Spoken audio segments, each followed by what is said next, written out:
Well, good morning. I'm Jim Check with Now Media. With me, Iain Burns, our managing editor out there in the nation's capital. I'm here in beautiful Kelowna, British Columbia. It's kind of dark out still. We're approaching the darkest day of the year. Yeah, well, lots to talk about though. Let's hit some of those headlines first of all. While Canadians struggle, it's bonus time for the federal government. Time to start worrying about Kuzma. Trump praises hockey. The numbers just don't add up to the Liberal touts. Meanwhile, in Canada, climate activists seem to have the mic. Canadians do want a pipeline. Come on, Joly. Tim Hortons uses the Fed for their HR department. Is Canada moving towards digital ID? The Canadian military, where is the truth? Department of Immigration only asks foreigners. Repeal DRIPA is the ask for the Conservatives in BC. Massive fraud being uncovered in the United States. And the EU attacks Elon Musk. And does the EU really want peace? And the BRICS are pushing unity. And just for themselves. It is an AI world. All that and a lot more. I mean, we do have a lot today. It's a really big show. Usually on the weekends, there's so much that piles up that we got to get through a lot. So with that said, let's get right at it. Ready to rumble? Why not? I'm ready to rumble. It's Christmas time, and if you work for the federal government, bonuses are not that hard to come by. Imagine that, eh? Year-end bonuses of federal executives are literally not tied to departmental performance, and that's from a Treasury Board report. It follows data showing departments typically reward 90 to 100% of managers regardless of failure. Why not, right? You get that at work, don't you? Well, Canadians struggle. The feds seem to stick their face in the bonus trough. At least, you know, somebody's doing well at Christmas, right? This is a structural problem. This is indicative of a structural problem in Canada, which is that the public sector is seen as more desirable, pays more, work fewer hours, more holidays, less stressful, all the rest of it. It's everything in one compared to the private sector. And yet, of course, the public sector, by its very nature, is parasitical on the private sector. It's unfair as well as unwise. And I don't really understand what it is they're going for here. I don't know if there is any kind of big boy strategy to this, or if this has just kind of happened by accident almost, and now they don't know what to do. But this is just yet another indication of this strange imbalance between the sectors in this country, and something that, you know, if you were serious about public policy, you'd be very worried about this. There was a time when working in the private sector was way better than working for the government. But I mean, they have to go in 3 days of 5. And we heard last year, Christmas, that the D&D department didn't even go in for 3 of the 5 days. I think 80+% of them didn't even show up for the 3 of 5 days. So it's really tough to especially as Canadians.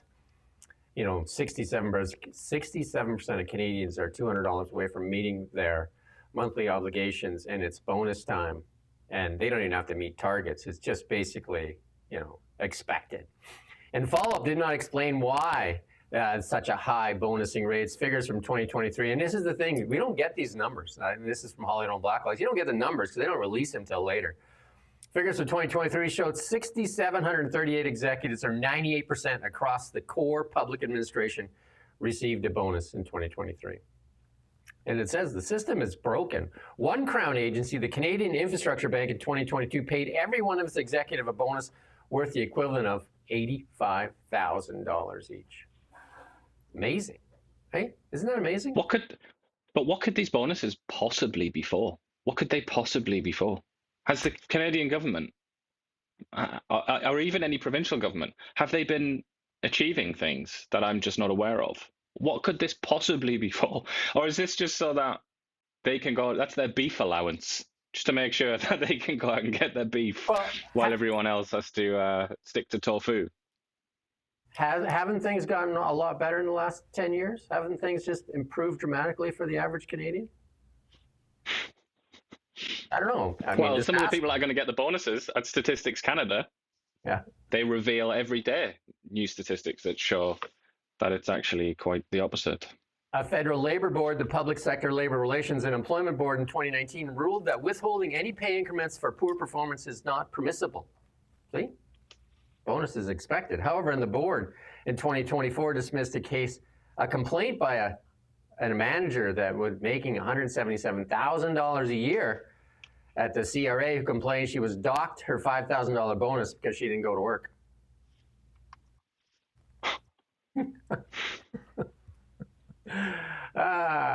You can't even make this stuff up. It's just what's so ridiculous is that, like, if these people, the ones who are responsible for enforcement and policy, so the ones that have to come up with the policies and also have to play some role in enforcing them, they would never tolerate that kind of thing when it came to writing regulations for the general population. It's just for themselves and the nomenclatura, if you're familiar with that term in Soviet Russia, where it is always better for the people inside, the administrators. And that was, I mean, obviously that's an extreme example in the Soviet Union. That's what I was but saying, the principle is the same. The Politburo, the people in there did really well while the people suffered. And that's kind of what's going on in Canada right now. The mass of the population is suffering while the elites are screaming at you and telling you it's not so bad. We ask you to like, subscribe, share, do all the things you can do. Hit the button, hit some hearts, hit some dislikes, hit whatever. We are the best undiscovered news commentary show on the internet right now. So help us get discovered. We're on and the most humble. And the most humble, that's right. We're going to start blowing our own horn. We are on every morning at 9 a.m. weekday mornings with this show. And we split it up into segments. You can watch it later, of course. But if you could like and share and help us get a bigger audience, because Bill C-18 continues to crush and cripple independent media while they feed $1.55 billion into the CBC trough. And we're going to look at what the CBC is covering. After we show you all the fraud, waste, abuse, and all that goes on in Canada, we'll show you what CBC is covering, because I bet you the Christmas bonus one is not on the CBC website. I'm going to bet that. Kuzma. This is a CTV question period. They're talking about Kuzma and what they think is happening, because Trump is signaling that he's not really interested in renewing Kuzma. Let's listen in.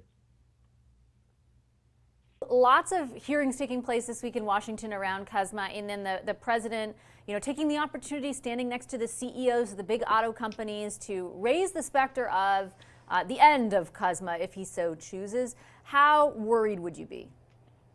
Very, 100%.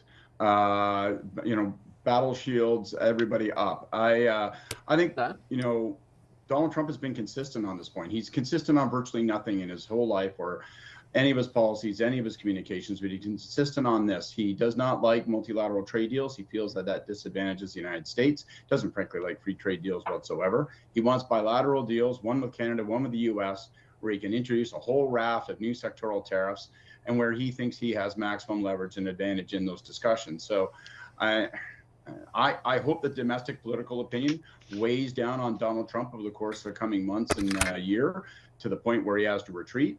But right now, very worried.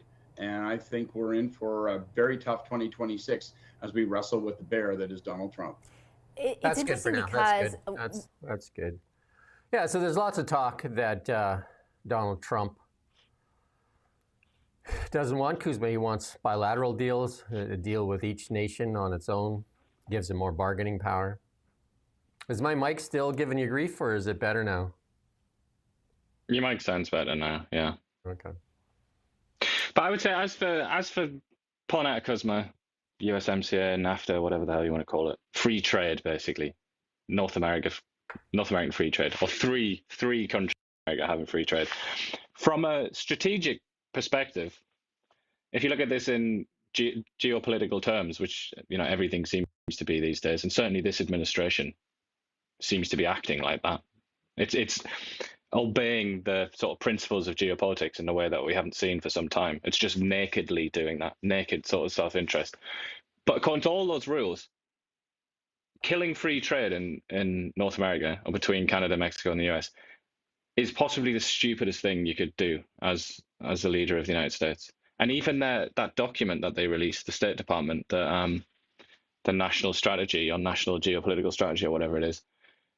Nothing in there gives me the idea that they want to kill free trade between those three countries, because they want, if anything, it's the opposite that they want. They want to make sure that they have complete dominance in the Western Hemisphere and that they have a beneficial trade arrangement with Mexico and Canada. They have that already. They have a beneficial trade arrangement with Mexico and Canada. They created it, remember? This is an American invention. NAFTA was demanded by the Americans. That wasn't the tail wagging the dog. That was very much the dog wagging the tail. So I think a lot of this is overhyped. Trump is possibly mad enough to do something like that, but in the long run, there'll be a self-correction. The Americans see, or a lot of powerful people in the United States see globalization as about to expire, about to die, because they can no longer, or they no longer have the desire to create the conditions around the world for free trade by using their Navy and their Air Force and all the rest of it. So they're thinking of pulling back. China kind of then having to figure things out by itself. Europe having to figure things out by itself, and so on. In that scenario, I mean, the very last thing that the Americans want is to have lots of trade barriers between themselves, and particularly Mexico, which provides so much cheap labor for their production. I mean, it just makes no sense. If you're going to cut off China and you're going to kill that relationship with China, which the Americans seem intent on doing, and Trump, why would you also try and cut off Mexico, which is kind of like the number one, maybe alongside Vietnam, the number one backup plan for not having China? It just makes absolutely no sense to me. So I would say in the long term, free trade of some description, I don't know what it'll look like, but free trade between those three countries, US, Mexico, and Canada, will continue. Well, Mark Carney was in the United States along with President Sheinbaum there at the FIFA draw.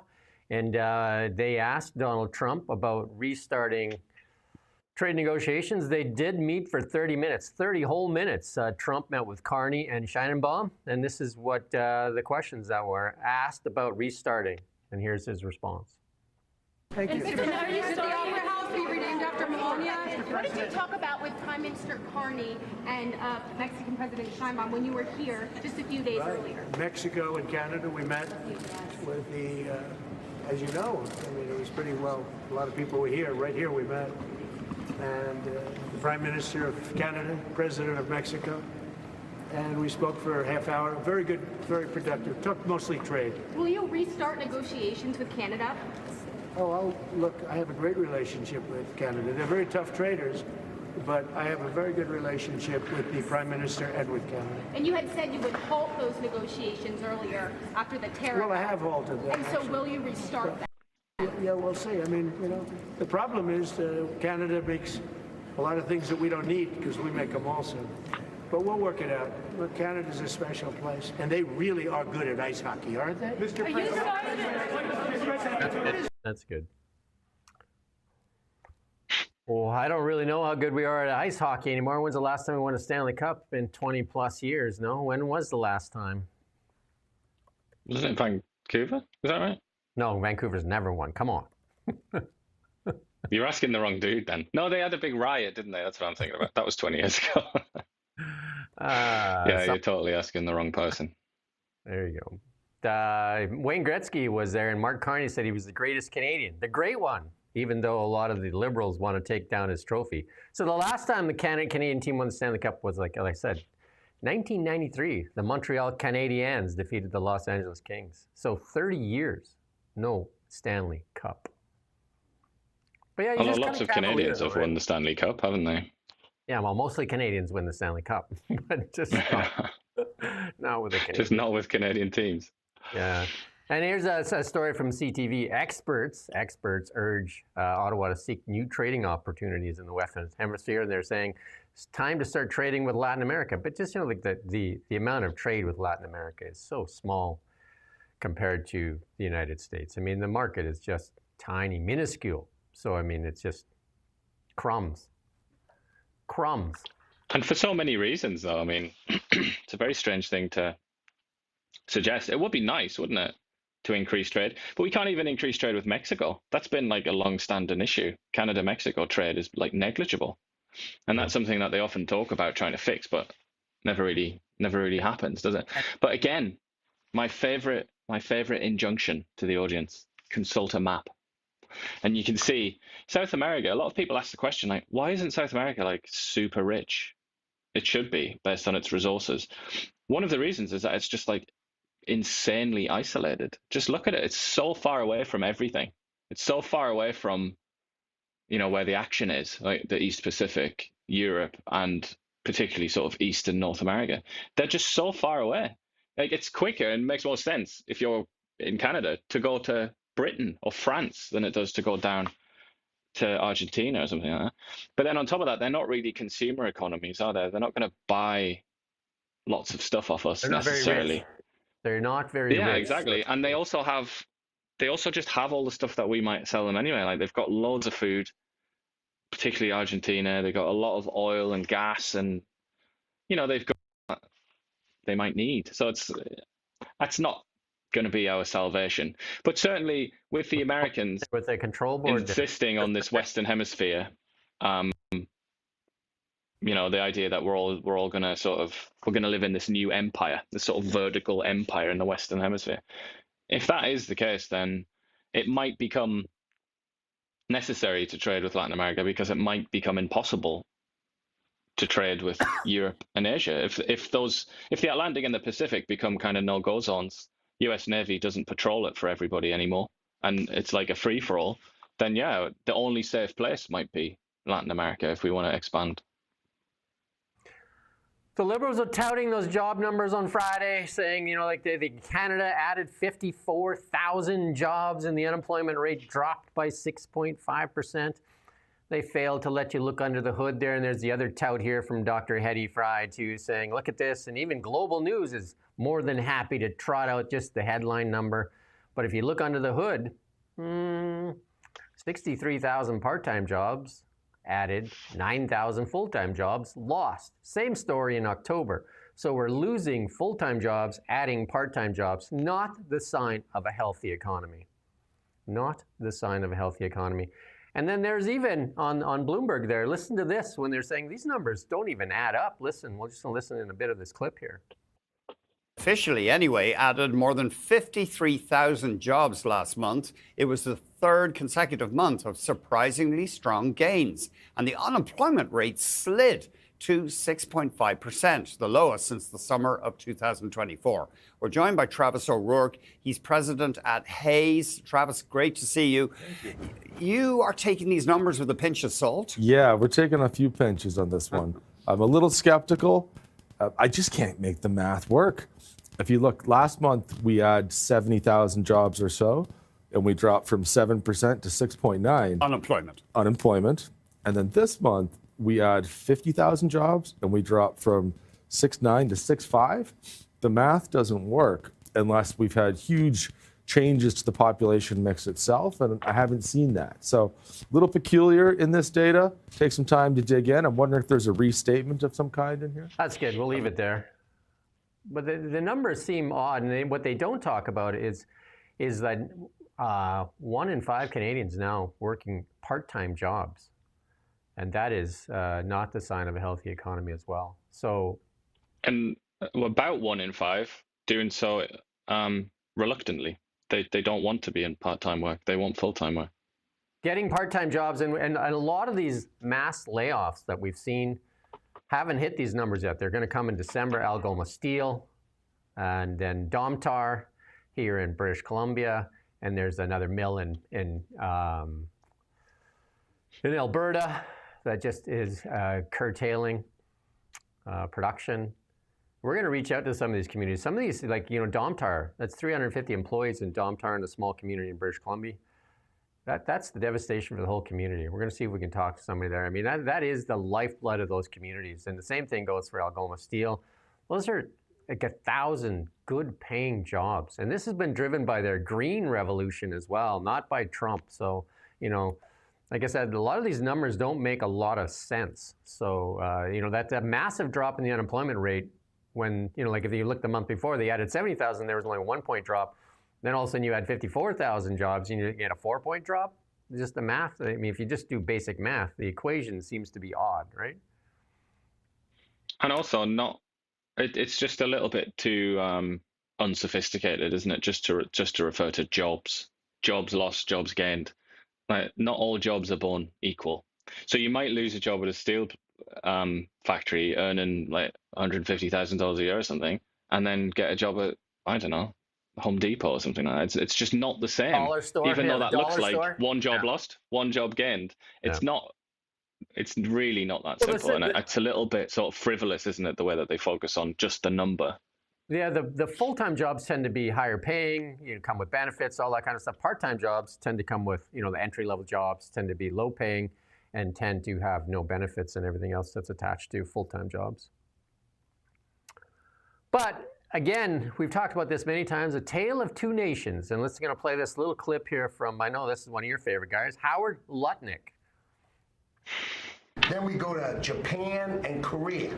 They offer us $750 billion in cash to build in America at the president's direction. And we're going to start, as an example, nuclear, right? We need to have a nuclear arsenal in America of power, the generation of power. So we're going to build hundreds of billions of dollars, financed by the Japanese and the Koreans, meaning they give us the money, we build it here, and we split the cash flow 50-50. We're going to build ships, $150 billion worth of ships in America.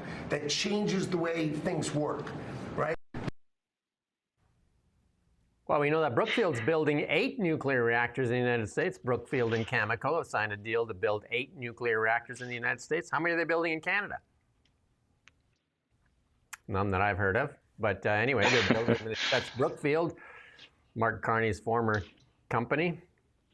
And in the United States, 30 major projects that they talked about that have been announced since Trump took the office, they have broken ground on. 30 major projects have broken ground. And he's also signing, it's going to be coming out right away, an executive order with one law for AI regulation so that the states can't get in the way. There's going to be one law that they have to adhere to, so that they can fast track all these AI data centers. Meanwhile, in Canada, we can't even seem to get a pipeline. But Canada is proud to be hosting, we'll know more about this later, Canada is hosting the G7 industry, the digital and technology ministers meeting. Evan Solomon's going to be there telling the G7 how Canada leads in AI. Do you think he's going to convince anybody of that? Well, if there are any Liberal voters or Liberal MPs in the audience, then yes. But anybody that matters, no. No. And it's all about energy. And we just said that Cameco and Brookfield are down there in the United States building 8 nuclear reactors. And it's all about energy, and you got to get the price of energy down. And this is in Texas. Let's look at this. And we won't play the clip on it, but Texas. $1.95 a gallon, which is about 66 cents a liter. That's pretty amazing. Drill, baby, drill. And we're seeing this, we saw that in Colorado. We showed you that last week. You get the price of energy down, inflation comes down. Lo and behold, energy is in everything we do. It's all about energy. You're watching the show because of energy. It takes power. We don't have that $1.5 billion, $1.55 billion the CBC has. But what we do have is the will and the might to have the best undiscovered news commentary show on the internet in Canada.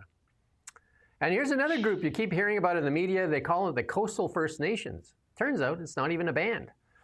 They neither hold rights or a title. They're not-for-profit based in downtown Vancouver, started with money from American foundations opposed to resource development. Yet they get the microphone in Canada. Sounds pretty good, doesn't it? Yeah, they changed their name as well. It didn't used to be that. I can't remember what it used to be, but it was something like, it was a lot more obvious who they were. It was something like, it was like clearly a campaign group before they changed their name. But it's quite clever, isn't it? That's really good marketing, whoever their PR person is. They've done a good job there, because they do make it seem like, and it's also their lead spokeswoman is the chief of the of one of the nations. So it almost seems like, oh, okay, right. So there's a chief there, like what used must to be be legit. called, yeah, so it used to be called the Great Bear Initiative Society. And the former name was the Turning Point Initiative. Yeah, I mean, this kind of sketchiness has been going on in Canadian politics, well, all kinds of politics, for a very long time. The difference is we've got one guy here, on this occasion, Brian Lilly, who's considered to be like fringe by a lot of the sort of mainstream media outlets in Canada and the mainstream players in the media. He's considered to be like, oh, that like right-wing partisan. Occasion, he is the only person that's pointed this out. The difference is when this kind of thing happens in Britain or the United States, it's pointed out immediately by the press because they know that that's their responsibility.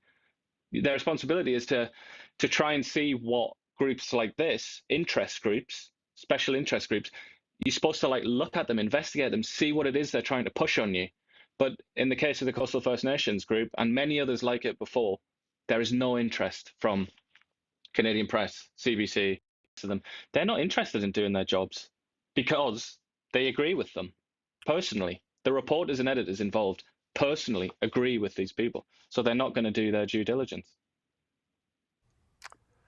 Well, here's the great bear right here, Elizabeth May. And let's just listen in on a small clip of her. She's getting the microphone, all the climate activists getting the microphone here as Canada looks for a pipeline.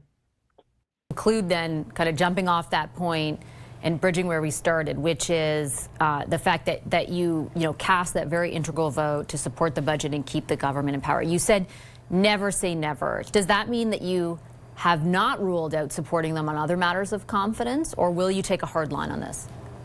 We're going to have to change. They have to change their policies. Right now, we've got a prime minister who got to office largely with progressive voters thinking this is I had so many members of the Green Party email and say we're ending our Green Party membership long enough to vote for Mark Carney in the Liberal leadership because he's a climate guy.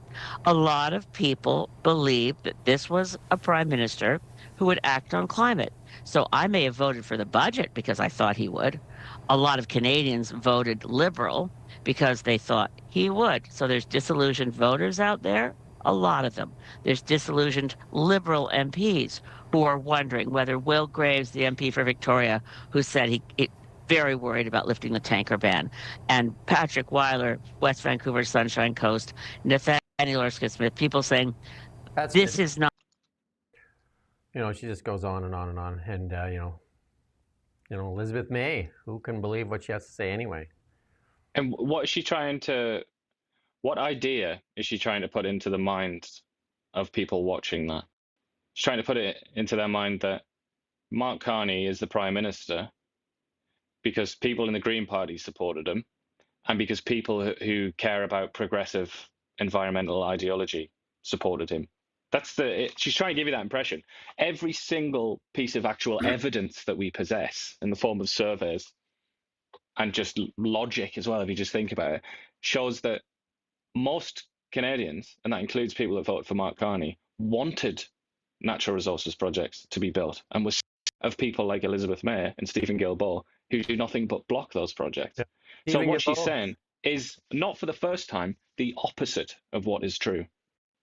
Stephen Guilbeault throwing down the actual Trump card, saying that if Carney moves ahead with a pipeline, it could lead to Quebec wanting sovereignty. Let's listen in here. There is clearly a sentiment by some Albertans that they don't see themselves in the Federation. But we also have to be careful because we have a very strong separatist movement in Quebec. And it's not just a movement, it's a political party, it's won elections, it's done 2 referendums. The PQ's been leading for the last 30 months in the polls in Quebec, and they have said that they will hold a 3rd referendum. And there is a feeling right now that by abandoning our climate goals, we are fueling the separatist movement, which is using this, and we can see it in the House of Commons this week with many questions from the Bloc Québécois, but also comments here in Quebec. We are fueling the Quebec separatist movement. So I don't think, as a federation, we gain by trying to appease using a solution that failed before. We're trying to appease separatist movement in part of the country by fueling them in another part of the country. That's good. So Fred, good. That's good. So there you go. He's throwing out the big threat there, saying if they do a pipeline to the West Coast. You know what I mean? Like, again, you talked about that last week. It's not even to Quebec. It's to the West Coast. We talked about this ages ago, didn't we? About Mark Carney's dilemma of how it was exactly what Guilbeault's just figured out now. It's almost like one or the other. It's Quebec or Alberta. Like choose your side. And I think that's going to become increasingly clear next year and the year after that. It's starting to become one or the other. And by the way, he said federation and the interests of Canada, basically. What he really means is the interests of the Liberal Party. And if you watch the rest of that, you'll see exactly what he means. Because he says, Justin Trudeau did all this great stuff with Alberta. He bought the pipeline, made it all happen. And then we actually lost seats in Alberta, which is something that he said before. It's all about the Liberal Party. So he feels betrayed. And he looks at Alberta, he says, what's the point? We don't even get any seats there. Whereas Quebec is like a gold mine for the Liberal Party. So he's Quebec first and he's Liberal Party first. But the thing that feels different this time is that I think a lot of people look at this and they see this emotional or political blackmail from Quebec chauvinists once again. I think they look at it and they just say, okay then, permit me to facilitate your exit from Canada. Because we've talked about if Alberta leaves, there's a good chance Saskatchewan would join them. But let's just say Alberta. If Alberta leaves, Canada's dead. You can't have Canada anymore. It's just geographically impossible. You can't do it. If Quebec leaves, you can still have a Canada. Some would actually say you would have a more coherent Canada that actually worked a bit better and it actually had a purpose and a common identity. These are questions that a lot of people don't ever really want to talk about because it means the end of the country as they've known it. But we're going to be having these conversations. I sincerely feel that. And I think it's going to become clearer and clearer that people outside of Quebec they're sick of it. They just they would let them go, I think. I don't feel like there's the same urge to keep Quebec in Canada. I think one of the things I keep hearing is over the past 10 years, one of the things that is very kind of like becoming really crystal clear is that the Liberal Party over the past 10 years has managed to really rip Canada apart. There is no Team Canada. Provinces are fighting with each other. We can't get a pipeline built. There is special interest groups. Quebec seems to be driving the bus, like you said, in the voting and all that. And there is, our economy sinks. We have more and more people forced into poverty, down in the poverty line. We have now food programs that they're bragging about that we have to feed our kids at school through lunch programs. All these things are, like a nation that should be very, very rich, and we're being driven further and further and further down. And it seems to serve the interests of one party here in Canada. And Pierre Poilievre is going to push the issue here. So he's going to put together a bill here, and he's going to ask for a motion, and it's going to put those Liberals to task here. We're going to play this clip here with Pierre Poilievre. It's the next one, yeah. Not that one. Tim, on this side of the border, Prime Minister Mark Carney's promise to transform Canada into an energy superpower is part of his government's strategy to pivot the country from dependency on the U.S. market. This week, a Conservative motion in the Commons will put Carney's MPs to the test. As JP Tasker tells us, the motion is meant to force Liberals to show their support for a new oil pipeline to the BC coast. Conservative leader Pierre Poilievre is turning up the pressure on Liberal MPs. I'm forcing the Liberals to put up or shut up. Poilievre is planning to introduce a motion Tuesday that will force MPs to vote on whether they support building a new oil pipeline to the Pacific, part of an agreement already reached by the Prime Minister and Alberta's Premier. He's blown 8 months saying one thing to his Keep It in the Ground caucus and the opposite to Albertans. It's time for Mark Carney to stop speaking out of both sides of his mouth. While the vote is non-binding, it could have political ramifications. In an interview with CBC News, Poilievre said the results will reveal whether Mark Carney is willing to demand all of his members fall in line. We need to now go from announcements and signing pieces of paper to putting shovels in the ground and building something. A spokesperson for the government House leader said the Liberal Party has nothing to say on how its members will vote on this motion. Some MPs say they are uncomfortable with what's been negotiated. But make no mistake, this agreement is a big setback. in terms of climate policy. And then there's Stephen Guilbeault, who quit Carney's cabinet over the issue. What is being proposed through this MOU would be the end of the climate plan in Canada. Still, polls suggest the majority of Canadians generally approve of Ottawa's Memorandum of Understanding with Alberta. Even in places where in the past you would have found a lot of resistance, like in Quebec, like in British Columbia, in both of those two provinces, there are more people who think this pipeline to the West Coast is a good idea than a bad idea. This pollster says right now, jobs and growth are top of mind for most voters, not the environment. No matter where you are in this country, the economic uncertainty is very much defining how you're looking at everything. The Conservative motion covers part of the... Yeah. Well, here's another poll here, and this one is from Nanos. More than half of Canadians, 57% of Canadians, want that pipeline. And they support it, even if BC opposes it. And only 37% were opposed. I mean, most people, I mean, it is Canada's #1 export. Alberta is Canada's #1 money generator. It is the source of a lot of transfer payments. It's been treated with disrespect over the years, and most Canadians can see it. There's a few that have the microphone, and they seem to get a lot of national attention on CBC and CTV and Global and all that. They seem to be doing everything. Well, let's take a look at what Global is trying to tell us, or sorry, CBC is trying to tell us today. What's on the agenda for the CBC this morning? Will we take a look here? Was there a bonus thing anywhere? No.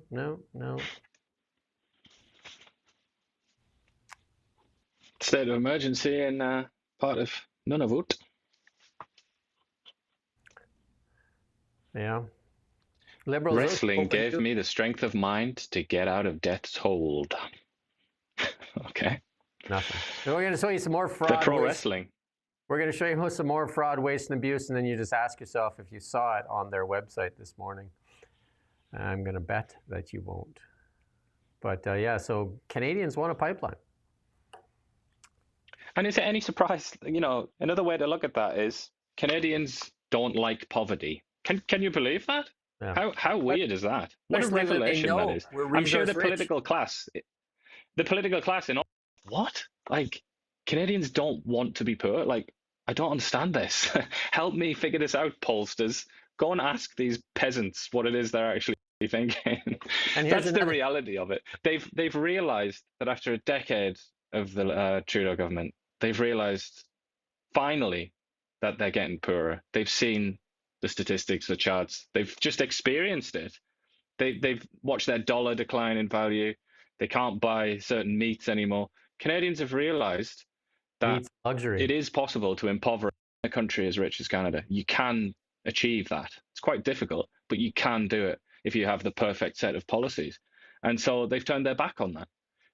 People like Stephen Guilbeault, obviously, they are last decade's men. They're done. They're fringe voices at this point. But the Liberals have told us there is no business case for LNG. In the meantime, though, the Americans signed the deals that we turned away, Japanese, Germany, South Korea, and now Spain. It says, we'd like to buy some LNG. Canadian LNG might have another customer. And it is Spain, the country's economic and trade minister, Carlos Cupero, told CTV that Madrid could be interested in importing fuel on behalf of the rest of Europe as the continent continues to work out its energy future following the Russian invasion of Ukraine. No business case, according to the Liberals. No pipelines. This was an interview by Vasi Kapelos, and she didn't bring it up. I mean, I can kind of understand why she didn't, but she didn't bring it up that if you want to get to Spain, if you want to send LNG to Spain, you're probably going to have to go out of the St. Lawrence, aren't you? You're going to have to go from Eastern Canada, which means Quebec, which means don't even think about it. Yeah. Don't even start, because it's never going to happen. It's a long way around, even for the West. The ruling class in Quebec says no. It's not going to happen. Yeah. So, I mean, it's a disaster and it's a tragedy, but we've been here many times. And when Justin Trudeau said there's no economic case or no business case, what he meant really is there's no political case. There's no political case for the Liberal Party. But even if the Tories are in charge, I mean, Quebec is just way too stubborn on this. They're not going to say yes. So I don't know, unless you want to actually test it out, unless you want to start making demands of Quebec and say, if you want to stay a part of Canada, you have to say yes to this. Unless you want to flip the script, as they say. But who's got the cojones to do something like that in the Canadian political scene? Nobody. Nobody's even a fraction has even a fraction of the boldness required for that. So this isn't going to happen. But it is a tragedy, though, because Spain in particular, they've got so many processing plants. You know, they built, I think they have the most in Europe, to receive the LNG and then, you know, actually turn it into usable gas. So this is a cracking offer, but as usual, because of Quebec, Canada says no. So we heard Lutnick in the beginning of the show here talking about how the Americans are just going all in on energy, whatever energy they can find. We saw that last week when we showed you what China's doing, any type of energy. And I told you that 30 projects have already got shovels in the ground. EB says there's lots of shovel-ready projects in BC. I don't know about any shovels in the ground. In the United States, 30 major projects have shovels in the ground. And then here's our industry minister. Let's listen into what she says. No, you're way far ahead there. I don't know where you're going there. I'm going to try and find it's Melanie Joly you're looking for there. Again, if we had just the one before that, if we had, you know, the $1.5 billion, $1.55 billion. This is a couple of clips of Joly answering questions. And tell me if it strikes confidence in your heart or your mind when you listen to her. When was it that you read the contract? Well, when the issue... was it last week? Was it 2 years ago? What? 2 years obviously, ago, it wasn't 2 years ago because you weren't there, but when did you read it? So when the issue of Stellantis became really important, which was around October 15... So you read it? Of course I read that contract because we got a 24 hours heads up from the global CEO saying that they were moving the Brampton Jeep model, well, the Jeep Compass model, to the U.S. And we thought that that was completely unacceptable. So we got to it, and we found very quickly how to make sure that Stellantis was on the hook. The testimony last week was that during the contract negotiations, no single person had a view on that contract cover to cover. Does that concern you? To be frank, it doesn't. Well, that was the... No, but like, you can't negotiate a contract without reading it. That doesn't make sense. Like, just listen to what you're saying. I don't know. The deputy minister said that the individuals involved would not have had full view of the contract. That was the testimony. That was the testimony. We watched it. Did you see but her unrepentant, eyes? As always. Did you see her eyes when he first asked that question? You could see it in just the disdain in there for having to answer questions. She doesn't strike confidence. And this is the industry leader. 24 hours notice. They've been telling the CEOs of the auto manufacturers, Canada, have been telling the Liberal government for a year, drop the EV mandate, drop the EV mandate. When Chrystia Freeland was transport minister, drop the EV mandate. No, still haven't dropped the EV mandate. Paused it though. Paused it. And even pausing it like is a cloud hanging over your head, right? Left it as a cloud hanging over their heads. And then you go to the United States. We played the clips last week. All the auto manufacturers were in the White House there in the Oval Office. Stellantis, Ford, GM, they're all in there, and they're dropping the CAFE standards, and they're dropping all the EV mandates. And they're saying this is going to be a boon for the auto manufacturers and all bringing back production and building new plants in the United States. Where do you think they're going to build plants? The traditional automakers can't make a profitable EV. So they're going to go where it's easier, where they can get a return on capital. And still, the Liberals are pushing an EV mandate. And they also push against Elon Musk, the only person in the world that builds a profitable EV. Doesn't make any sense at all. But you also, again, just to go back to what I was saying earlier about the Bell province, the beautiful province. Why is it that the EV mandate hasn't been fully killed? Because people like Stephen Guilbeault, they're already furious that it's been paused. This is the fundamental contradiction at the heart of, you could almost say Canada, but certainly the Liberal Party. They're trying to govern with two hands tied behind their back. Like, how do you govern in those circumstances when you're trying to appease a province that is so different from the rest of the country that it really might as well be another country? How do you do that? How do you appease them but still govern the whole country? It's, you know, they seem to think that they know how to do that. I'm not convinced that they do. And what you've just said there about the EV mandate is just yet another example. Even the fact that we're talking about Melanie Joly again, Melanie Joly struggling very much just to do her job. Why is she in that job? Because she's from Quebec. It all seems to go back to Quebec. It's the theory of everything. And also federal workers, that is the big part of their voter base there. And, you know, Carney said that they're going to, you know, they need to get some cuts there and they need to get $60 billion in savings. But the Treasury Board president, Shafqat Ali, yesterday said he could not publicly detail federal job cuts to spare employee feelings. They didn't want to hurt anybody's feelings.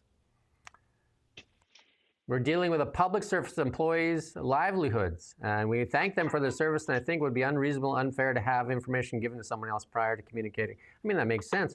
But they've bloated this pig so much. Like we just talked about the bonuses. They're getting bonuses when most of Canada is suffering.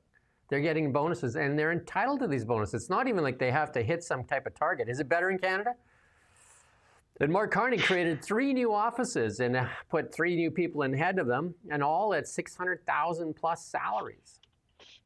And then they promised to build 500,000 homes a year, and the PBO's office came out and said, that's going to actually be about 26,000 homes over 5 years. Will they get a bonus? Will the head of that department that makes over $600,000 still get a bonus, even though her target is 500,000 homes a year and build 26,000 additional homes over 5 years? Can you imagine how much that would hurt their feelings if they didn't get a bonus? So just show a little bit of humanity, Jim, for God's sake. How about hurting the feelings of the Canadian taxpayer that has to go to work in a part-time job, give the money to give his tax dollars to the government, who then squanders them? What about their feelings? And it's even like, if you read down in this Blacklock's article, where the Tory MP says, you're asking parliamentarians to vote on these estimates while denying parliamentarians the information they are entitled to. When have we heard that before? So it's like, again, as usual, it's the accusation that the Liberal Party, the Liberal government, is not really a very good friend to democracy. I mean, how many times now have we had to discuss those accusations? And they're holding it back from the PBO. That's like the top auditor for Canada. They're holding it back. Will you commit by Friday afternoon to comply with a lawful request for information by the PBO, the Parliamentary Budget Officer? And that's asked by MP Keller. Let's not play politics with the lives of service employees, replied Ali. You know what I mean? You know, it's the law. It's the law. The PBO wants the information. And how is that? It just shows that the earlier excuse was clearly a non sequitur, because he's saying it's not fair to communicate that before we've told the public sector, the individuals. The PBO, what do you think he's going to do? Like, do you think he's going to publish it on his blog, telling people that they're going to be fired before they're even told? Like, obviously not. The PBO, it's like an institution. It's the apparatus of government. So, I mean, not for the first time. Here's There's a a non lightning, sequitur. Here's a lightning rod. It said lower wages than the U.S. The average wage in the U.S. is higher than Canada now. Sadly, that is true, lightning rod. Not only is it higher than Canada, it's way higher. It's like 50% higher or something. It's like, don't if you haven't seen the statistics, don't look at them. It'll make your nose bleed. It'll make your eyeballs bleed. Yeah. So, like, I mean, again, if you're using stats from 1970, good on you, but that's not true anymore. Lower wages in the States. They have some lower minimum wages, yes, in some of the states, but that's not the stat. The average wage in the United States is way, way, way higher than Canada. Yep. I mean, it's a bit more complicated. Like, there are other things if you want to keep talking about the subject. Like, obviously, they also have to pay for their like health insurance subscription and all that. Like, there are extra costs in the US, but overall, they come out of the bargain much better off than we do. I mean, it's just a fact. It's an economic fact.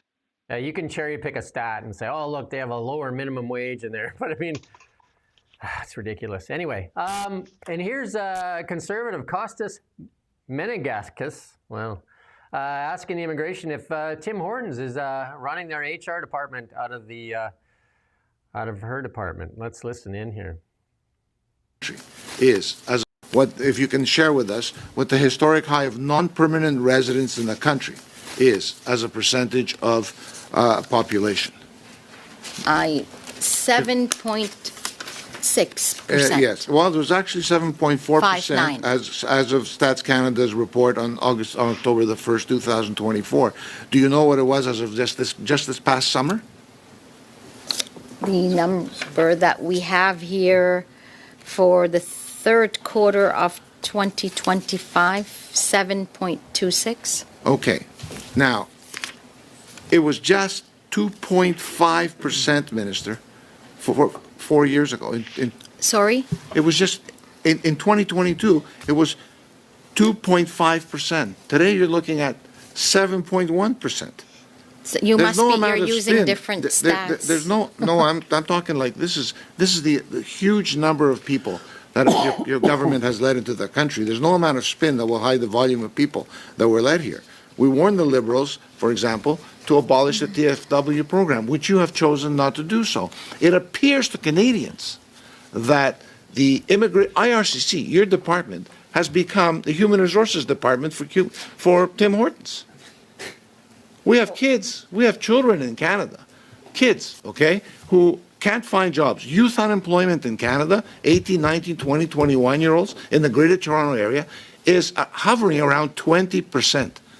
And they're trying to find jobs, and you have temporary foreign workers and international students who really should not be working and taking their jobs, their jobs.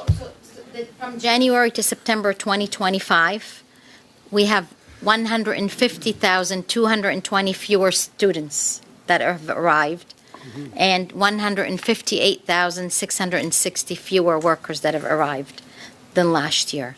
So the numbers is going down. Asylum numbers are going down. I think that's probably what hurts, is the fact that from 1.5 million, they're down. Do you know what I mean? It's like, just like, this is astronomical number. If you look at the chart that shows you the immigration upswing, like to 1.5 million in a year, and then they drop it off by a little bit and say, see, it's going down. Amazing. Yeah, and it's like, depends on the window as well that you look at. So if you don't expand it too much and see what it used to be like. You want to send a message to Tim Hortons, not employing our own youth? Stop lining up. Stop lining up there. Go somewhere else. Or make it at home and save money. McDonald's has great coffee. McCafe. Cheaper too. That's an American company, Jim. No. Tim Hortons is not a Canadian company either. I think it's partly American, isn't it? Yeah, Brazilian as well.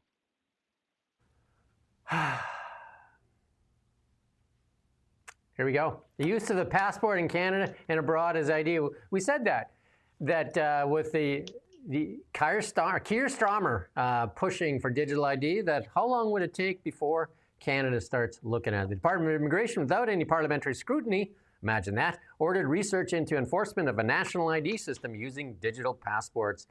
And that's from access to information documents that Holly Doan at Blacklock's has obtained. MPs have repeatedly rejected a national identity scheme as costly and dangerous. One of the things that came up in the discussions with Canadian Digital Services is the assumption the passport will be used within Canada as an identity document. And this warrants a policy discussion. But, you know, it's happening in the UK. And Mark Carney, Macron, and Keir Starmer seem to like each other a lot and like the policies that they do a lot, right? Well, soon they're going to have time to spend every day of the week with each other when they're forced into retirement. Wouldn't that be nice, right? This digital ID thing, though, it's the volume has really been turned up on this, isn't it? It's across Europe and obviously in Canada. It's being pushed very, very hard. And I think it's to do with immigration, actually, in part, isn't it? Because they don't even know, as we've pointed out many times, courtesy of Blacklocks as well. In Canada, the government doesn't even know how many immigrants are in this country. Like, you know, like she's talking about the percentages and all that. That's a guess. That's the truth. That's a guess. Nobody knows how many are in here. Nobody knows how many people are in Britain either, which is like a fraction of the size of Canada. Nobody knows. It's a mystery. It's a guess. Like the best you can do is guess. So the digital ID is, for them, one facet of it anyway, is so that they can actually finally start to have an idea of how many people are in their countries. Hey, here's some conflicting stories. There's other stories out there, and we've done a few with Holly Down and Blacklocks, and we've seen a few ourselves. The Canadian military underfunded. I think they got a raise, a 20% raise for the entry-level soldiers, the privates, which is like a 20% raise on where they're making $20 an hour, like under $40,000 a year. So that's $2 an hour they got. So what do they get? $42,000 a year? Yeah, something like that. It's Or not, the average. Not what you'd expect for people of that level of importance. Or the average wage of a bureaucrat in the federal government is $136,000. Which would you rather join? Which one makes more sense? And Well, we also... Mark Carney and the Liberals keep telling me how great it is to be a soldier and how proud you should be. So I'll just do what they say, I guess. Let's go to the trenches, boys. And then the auditor said she looked at 14 of their living habitations, and 7 of them failed. Unsafe drinking water, toilets that don't work, and deteriorating walls. Underfunded, under-equipped, undermanned. They couldn't even get immigrants to join the Canadian military. And definitely our equipment is as old as dirt. And but CTV carrying the water for them, though. Here we go, CTV. More Canadians signing up to serve the military. Look at that headline. But if you dig into this story, they had 200 people sign up. Imagine that, eh?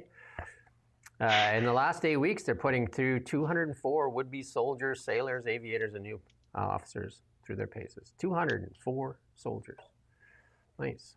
And that's because they got. And a lot of this, anyway, is about sexual assault in the military. It's like, that's not going to make people want to join. And that is a 20% wage increase in the regular, that's for privates in the regular force, because not everybody got that pay increase. That was just for the entry level. Again, they were making under $40,000 a year, which is almost minimum wage in some provinces now. So you're asking these soldiers to kill strangers and actually put their lives at risk for $42,000 a year.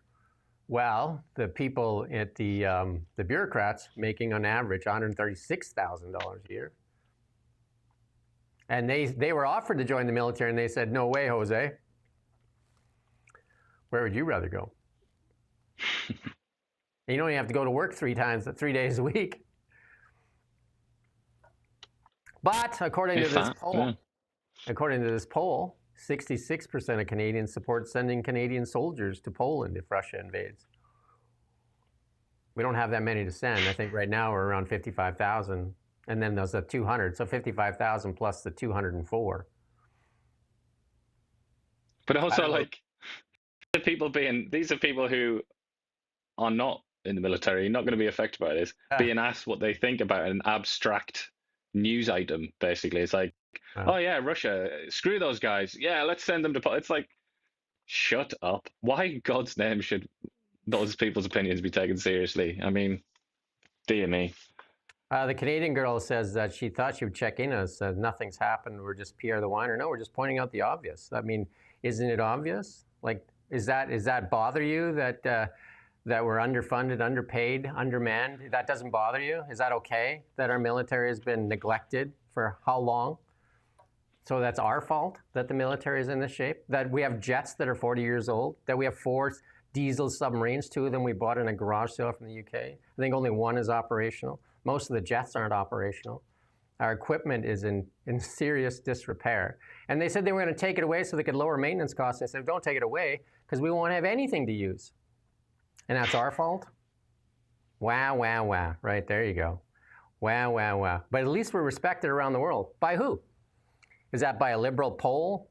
And by the way, we're currently looking at the Gripens. Yeah, right, let's buy a Gripen. that is not a stealth jet that can be picked off. Like, there's studies out there that show that the Gripens don't even compete with the F-35. And we were buying those F-35 since 2015, hand-wringing on those things since 2015. But hey, back to the CBC with you.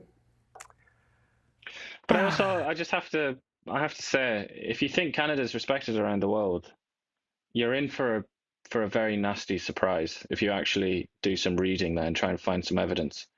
Increasingly, Canada is really not respected anywhere in the world. It breaks my heart. It's very sad. But Canada's not really respected. Just go and read. Go and look at, and it's not just Americans. People in Britain and Europe, East Asia, China. Look at what the Chinese think about Canada, or India, the Indians. You know, we're talking about most of the people on the planet here that I've mentioned there. The opinions of Canada are not great. You know, they think Canada's a bit of a ridiculous country, full of like homeless people and progressive disorder and chaos. That's the general attitude. I'll share this with the Canadian girl just for a second here. I love Canada, but I was just in Tokyo for 10 days. No homelessness, no druggies all over the street, no graffiti, clean. Everything looked great. Food was cheap. Everything was amazing. And then my son, who's like 26, who is a bit of a left-leaning, said, "Why do they love America? There's American flags everywhere. Why are they such so big fans of America?" I said, "Well, because they rest comfortably underneath the protection of the United States of America. That's who protects them. The same people that protect us. And if you don't believe that, and if you don't recognize that, then you are living a fool's dream. Because our military, like our North, is protected by the United States. The last 2 incursions into our airspace were defended by the United States of America because we couldn't even start our jets. Yeah, they don't start. So good luck." But also ultimately, as we were talking earlier, ultimately all of our economic strategy, our new economic strategy under our new Prime Minister Mark Carney, it's based on selling things to the European Union and selling things to East Asian countries. So that's across the Atlantic Ocean, across the Pacific Ocean. Who do you think it is ultimately that stops those ships, those cargo ships that go across the oceans from being commandeered or sunk? Who guarantees their safety? It's the United States Navy. And that, in many ways, that's an even bigger deal. And we haven't heard any conversations about that from Mark Carney. He's never been asked anything like, no minister's ever been asked questions like that by our press, our incurious press. But the Americans, and very important ones, people in power, are talking about that explicitly in the open. They're talking about whether or not they want to guarantee world trade anymore using the United States Navy. That's kind of a big deal, don't you think? How are we gonna follow through with this economic of selling things to Korea and Denmark and whatnot if we can't even guarantee the safety of our ships that go over the oceans? Canada is like the entitled bratty kid that has a good relationship with the United States, and we're just so entitled that we don't recognize who really protects us all the time. We need to work out a deal and stop being entitled and compete. We need to compete in this homelessness and all that stuff. It's a matter of choices. We've made those choices. Go to Japan. Go to Japan. Like, go just take a look around. They tell us, our politicians tell us that it's like this all over the world. No, it's not. No, it is not. Anyway, moving on, because we got lots to get through still. Carney says that Canada become a global leader in defense manufacturing. We're taking action to help companies scale up. Like building our own jets or our BC ferries. Are we building ferries yet? Nope. Nope, we're not. He still hasn't answered that question. Our media has not asked that question. They won't answer it to us either. We were going to ask that question. We were only allowed one question when we see Mark Carney. We were going to ask, why did we send our tax dollars to China to build BC ferries? And here's another one from Holiday Home Blacklocks. You know, we got. Sorry, just to interrupt a second. Yeah. We just gave $250 million more to the US for their military equipment, so that they could give it to Ukraine. Right. You mentioned BC ferries. There are so many examples where we're chucking money in every direction other than towards Canadians. So here you go. You talk about military. Canada is leasing Black Hawk helicopters from the Americans at $48 million. That's nearly $1 million a week for Black Hawk helicopters. leased after the Trump threatened a 25% tariff. The Mounties already had an air patrol with 30 aircraft, but were faulted by others for scrimping on basic equipment like night vision. You know what I mean? Like, that's how we equip our people. Oh, no, we don't have night vision. We got a flashlight. From January 17, 3 Black Hawk helicopters chartered by the RCMP had a total of 2,680 flight hours, the RCMP wrote in the Inquiry of Ministry tabled in the Commons. Short-term leases had a cost of $45.5 million to December 31st, plus another almost $2.5 million for salaries and other expenses, right? Because, you know, obviously they're flying them, right?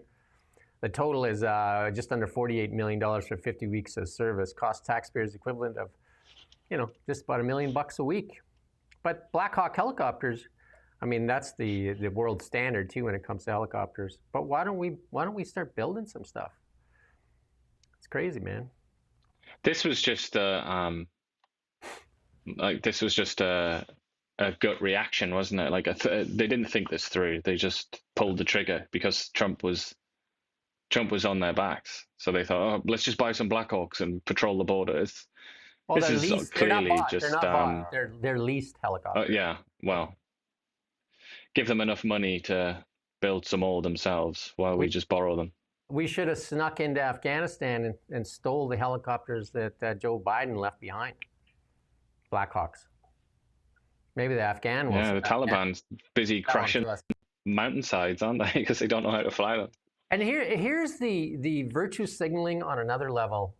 And it's this thing here, this deal this Canadian company got to sell ICE vehicles to the United States. And here the CBC is working overtime to see how they can block this deal because of political ideology. Listen in on this. Recently, our investigative teams, have found evidence of Canadian manufactured weapons being used by the rebel groups in Sudan to kill thousands of people there. So it is a really interesting debate of economics versus ethics. John or Rob, if you want to weigh in at all, I'm open. I would simply add this. Well, first of all, if you're gonna make the stuff and sell the stuff, then you just can't sell it to nice countries. You sell it to where the market is. And secondly, if you thought we were in trouble with the United States with over tariffs and annexationist threats and the like with the Trump administration, and we then refused to sell military equipment into the United States because we had decided the United States was a major human rights abuser, you would have seen nothing like what we would get from the United States as a result of that decision. It would be something close to an economic and military standoff with the United States if we were to do such a thing. It would be intolerable. Rob, quick final word to you. Yeah, it's an insane hill to die on, especially as we're looking to forge ties with United Arab Emirates, India, maybe even China.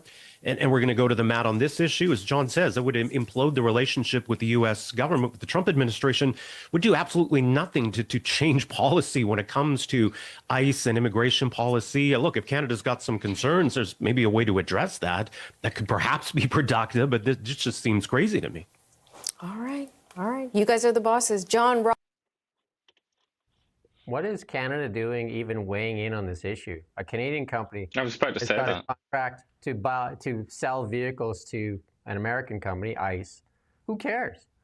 We're, like you said, we're working with tons of other countries. And here it is. You say you want jobs for Canada, and now you're going to the mat because you want to debate their policy on immigration.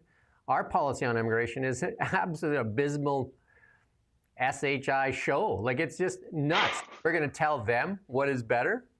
Where do we even think? Like, this is what I mean. This is the CBC for you. Pushing stuff, red meat to their audience there so that they can just get mad in America. TDS stuff. You go on their website all the time. It's all TDS stuff. How they're worse than us and how we're better. We're better, all right. Check our economy out. Check it out. The leading indicators in the United States are absolutely amazing. The leading indicators, our leading indicators, and the leading indicator really is capital inflow, capital investment. Not good in Canada. That's what Carney told us, didn't he? FDI, foreign direct investment, is all important. Those are his words. It absolutely is the number one indicator. That's the leading indicator. That's the leading indicator. Trump says $20 trillion right now, his claims in the United States in 8 months. We're seeing a leakage of capital. You tell me which companies are going to invest capital in British Columbia right now with all the issues going on in British Columbia. Just tell me them. Name them. Let's have them. Put them in the comments. Throw them in there. Let's Tim have Hortons, maybe. Tim Hortons. Oh, there you go. I would say though, just on this ICE thing, I mean, your reaction there was, why the Canadians even mentioning this kind of thing? It's just the progressive left activists, isn't it? It's just the CBC, the Toronto Star, and the Canadian Press. Those are the only that have mentioned this, and they're banging the drum for this. But what's very interesting, I think, is the extent to which they've just been completely ignored and dismissed and just disregarded as fools. Like that's an interesting development, isn't it? Because in the past, I don't think it would have been like that. I think this would have been much more of a scandal. But I think now it's just like, shut up. Like the world has changed. We don't have time to indulge your ridiculous ideology. Like this is not the time. And it's the same with the progressive interpretation of environmentalism as well. Hence, Stephen Guilbeault's now on the sidelines as a mere MP. I just think that it's got like the rubber has hit the road, as they say, and there's just no time to indulge these people anymore. So it's just like, shut up. Next problem. And that, for people out there who want to be optimistic about something, that's quite good, isn't it? Part of the big issue in Canada is the CBC, and it is one of the biggest issues. They push liberal talking points. They are not looking out the interests of Canada. Look, why are they covering this issue? It doesn't make any sense. Why aren't they covering some of the stuff that we're turning up here? Here's another one. The Department of Immigration acknowledges it let a million foreign students into the workforce without ever studying the impact it would have on Canadian students. Well, I asked them. A single questionnaire was sent only to foreigners, even as the unemployment rate for Canadian students climbed to 16%. Think that's biased? Do you think that's... A survey was sent to international students who would have been authorized to work unlimited hours. The department wrote an inquiry ministry tabled in the Commons. The purpose was to understand the impact of the public policy. But don't ask Canadian students. Why? Again, is this on the CBC website? No. And this is and we're bad for highlighting this. We're only going to get better if we look at what's wrong, right? The 2023 questionnaire was the only federal research on the subject. Foreign students in Canada at the time numbered over 1 million. The survey found 81% were in the Canadian workforce. Of those, 38% work more than 30 hours per week off campus. And we have some of the highest unemployment for our youth. Tim Hortons doing well, though, right? At that time as well, this is, I think this came out just after Trudeau made that remarkable, incendiary, some may say, speech where he condemned immigrants for destroying communities and driving wages down and all the rest of it, where he just, out of nowhere, just became Enoch Powell or something like that. Just a very, very strange performance. And I remember that forever, I think, because he never really went back on that. Such a strange moment. But he talked about this, and so did Mark Miller, the immigration minister at the time. They talked about this, but they didn't talk about it in terms of, is this good for foreign? It was all about the economy, and it was all about Canadians. They presented the policy as like fundamentally patriotic and almost like nationalistic. Actually comes to doing anything about it. They only ask the foreign students. And that's all they do as well, as this article explains. There was no other research. Have you ever remarkable as usual. Have you ever taken a Liberal, because I'm signed up to their mailings, have you ever taken one of their polls where they ask you a question or whatever, or sign a letter for Justin Trudeau or something, or they ask you a questionnaire? The questionnaires go like this: what are the top issues for you? Number 1, is it climate change? Number 2, is it climate change? Number 3, is it climate change? Gender equality. Gender equality, yes. Yeah, those are the things. They don't ask you any real issues. They just ask you then prioritize these issues that have nothing to do with the real issues that are on the table. And this is, I think, the last one we have from Hollywood and Blacklocks today. The founder of the Palestinian activist group in Canada is in federal policing, according to the Access to Information Records. You know what you can get through Access to Information Records? They don't want to give it out to you, and they give it out late. We've asked for it before as many times, and they told us we're asking for the meta records right now, and they said we can have them in 2026. Imagine that, eh? Documents disclosed an RCMP member is the founder of a group that advocated expressing their Palestinian identity at work and circulated complaints about Jews testifying at parliamentary committee hearings. Records show the founder of the Muslim Federal Employees Network holds an RCMP email account. The individual's name was censored. Of course, why would you release it? It is not the RCMP's practice to share names of employees involved in employee networks. And that's the spokesperson that said that.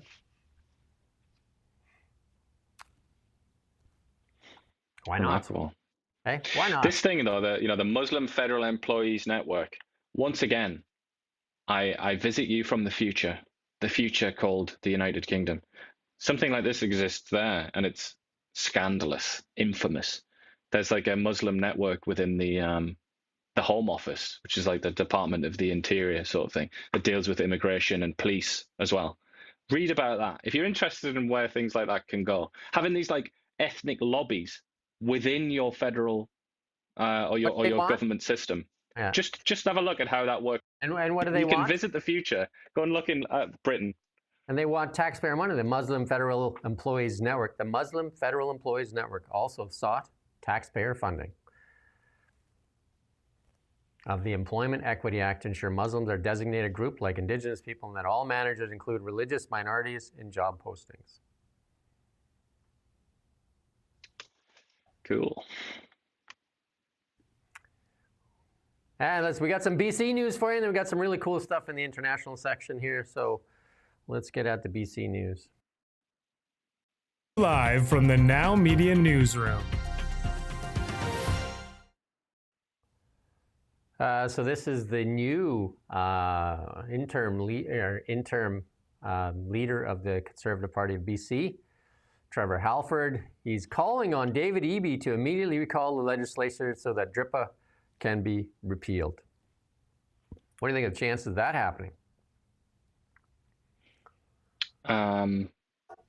Very, very small, unless there's going to be an election, as it could well occur, and John, the NDP are turfed.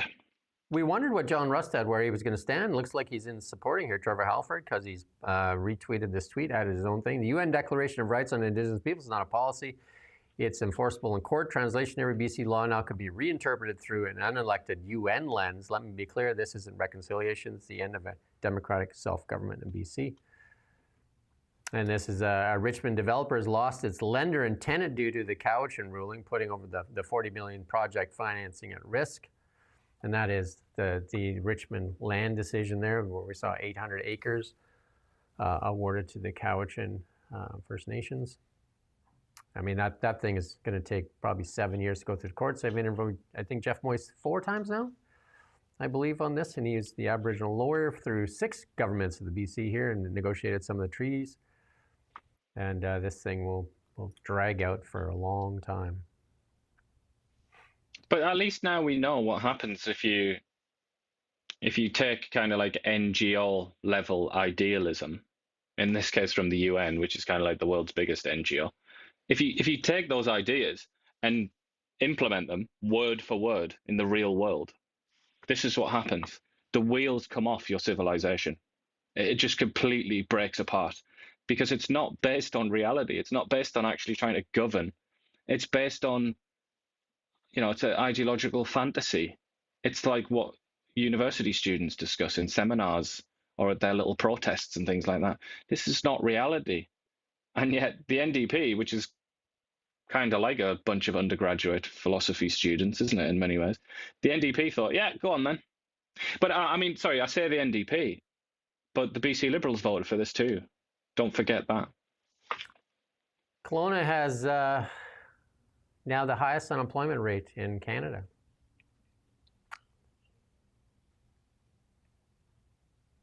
That's not a good number. And then I know a young lady here that used to be easy to get a restaurant job. She tried for like weeks there to get a restaurant job, can't get one. And she's now looking for a cleaning job. I mean, that's how bad it is getting in BC. BC is getting really tough, especially when you look at the investment community. Domtar, like I said, just closed that pulp mill, or is closing that pulp mill. There's pulp mill closures, mill closures. I mean, the forestry sector has been decimated over the last few years. All to do with fiber, and David Eby finally can't just strawman Trump. Is finally talking about fiber. Now he's making excuses on the fiber and saying that we can't cut down the old growth. And we're going to try and get some more interviews. Or we're going to try and get some interviews in the Domtar community and show you what the effects of when you lose a mill such as Domtar and what that does to a community.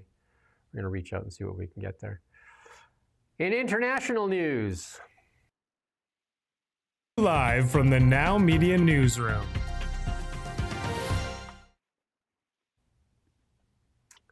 This is what happens when corruption just goes to the nth level. And this is a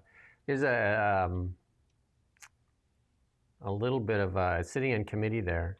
We're going to listen to this guy go at Governor Tom Emmer go at Tim Walz. Walz, you signed the Health and Human Services Omnibus Bill into law in May of 2023. That bill expanded Minnesota Care to provide free health care to illegal aliens. You signed the Higher Education Omnibus Bill into law in May of 2023. That bill allows illegals to have their college tuition paid for by the state. You signed the Driver's License for All Act into law in March of 2023, and that bill allows illegals to receive driver's licenses. So, you claim you're not a sanctuary state. You just provide free health care, free college, and driver's licenses to illegal aliens. One reason you're here testifying before us today is because you refuse to cooperate with ICE.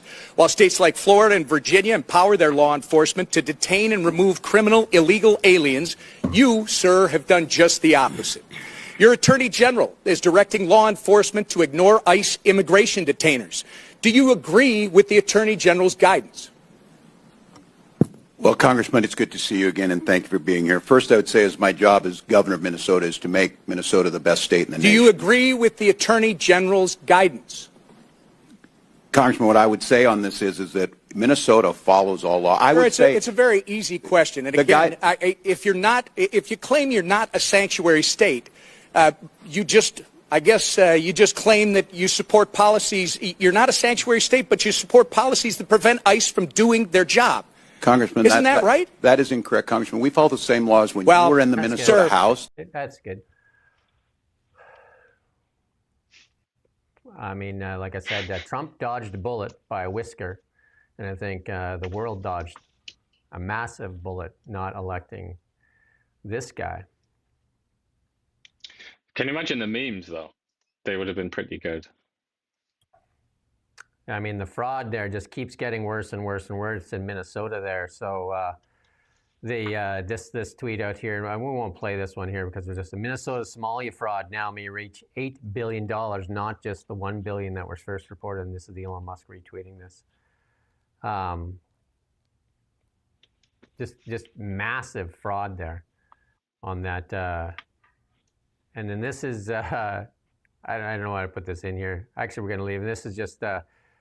well, maybe just for a little lightheartedness is, we won't put it in. No, Trump was dancing there, and Carney was just looking on. He didn't. I thought this was the big opportunity for his wife sitting there too, for Diana Fox Carney and Mark to get up there and do the elbows, right? Yeah, the elbow dance. And see if they could do a dance off, but he just sat there. Anyway, here's more on this Somalia fraud though.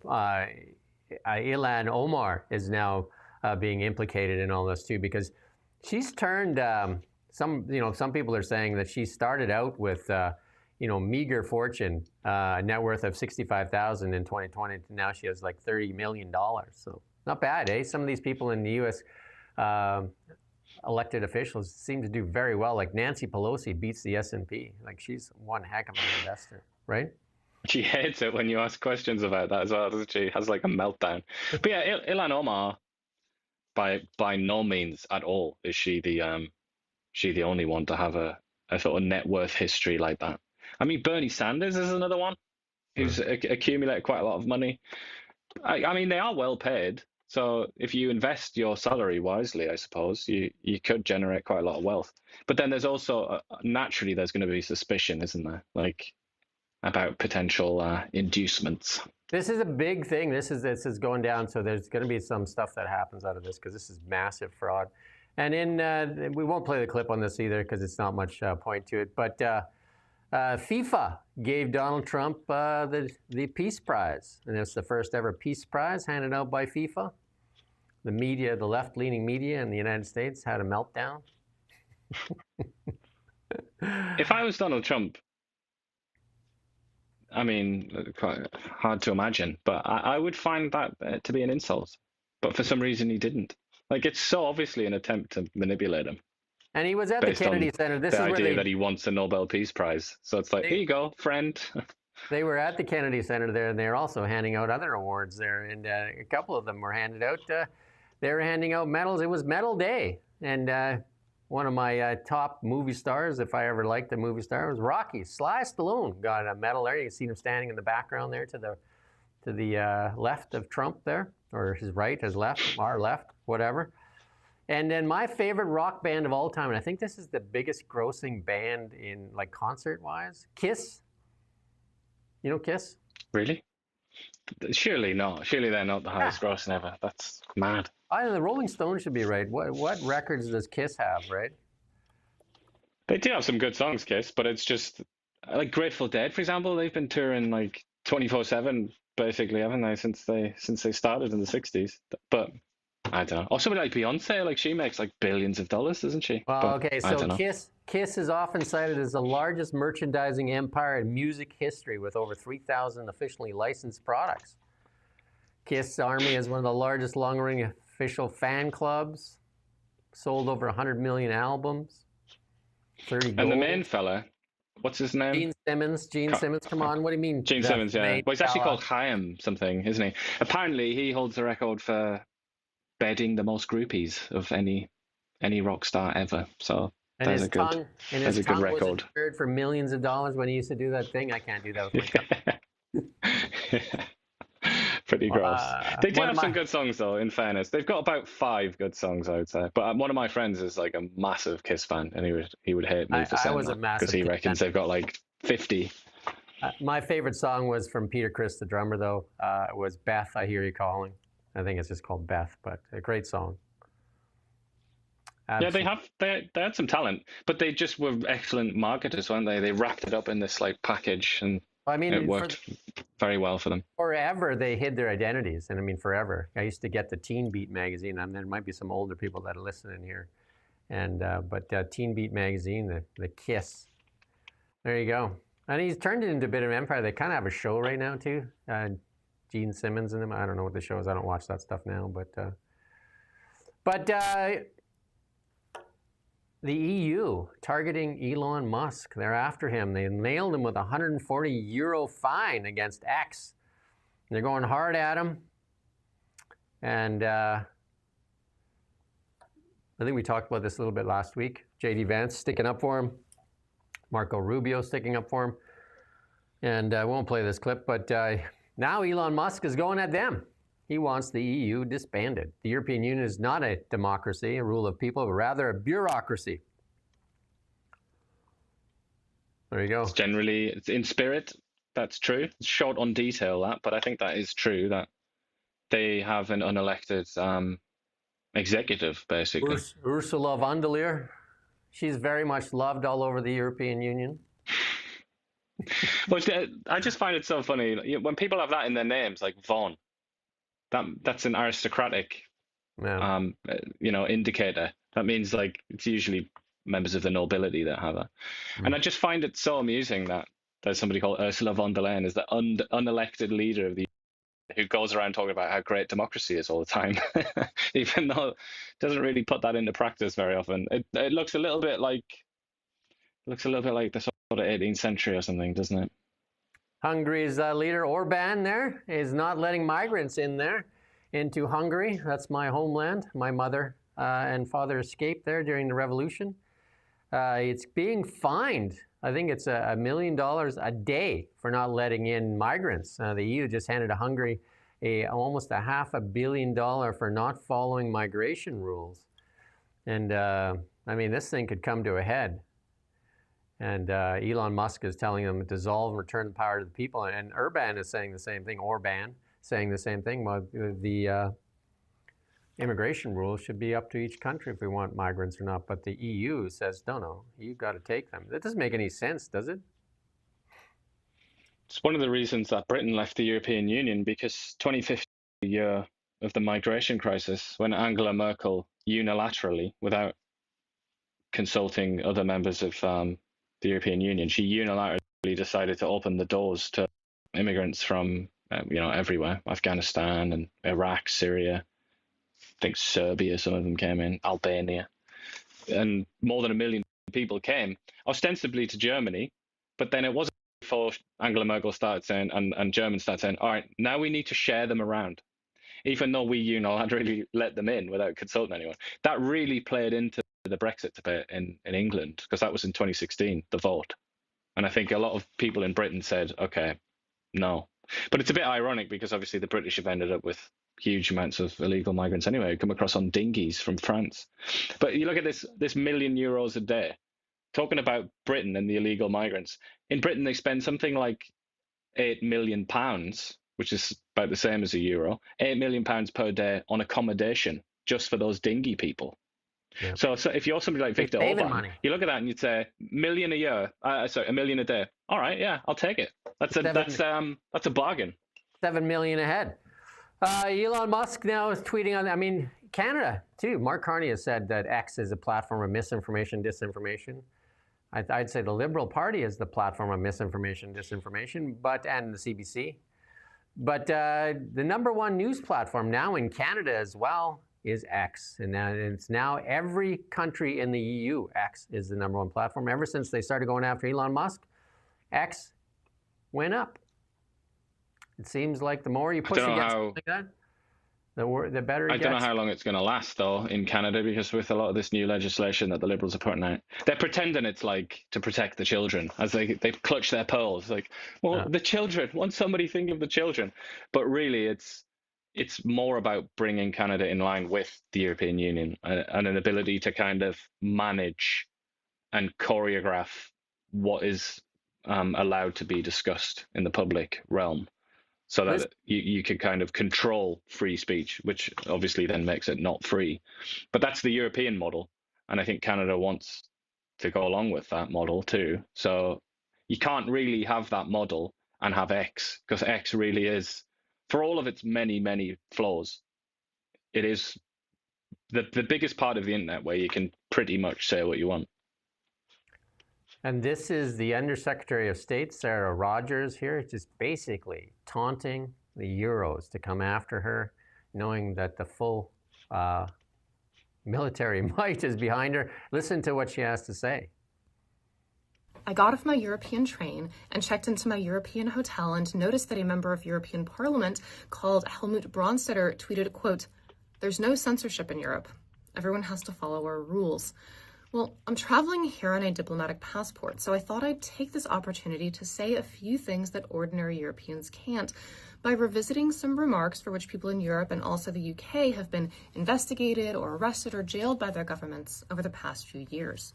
So, as I tweeted a few moments ago, a German woman notoriously received a harsher jail sentence than a convicted rapist after the woman called the rapist, quote, "a disgraceful pig." This was after he participated, along with several other disgraceful pigs, in the gang rape of a 15-year-old girl in a public park. Similarly, a British woman was dragged out of her bath by 11 police officers after she referred in a private text message to a man who allegedly violently assaulted her as, quote, "a faggot." And victims of violent crime aren't the only people who lack free speech rights in Europe. In Sweden, an activist called Rasmus Paludan was jailed after he burned a Quran and referred to Islam as gay Islam. Finally, in Germany, a man faced a criminal investigation for referring to Green Party leader Ricarda Lang as, quote, "fat."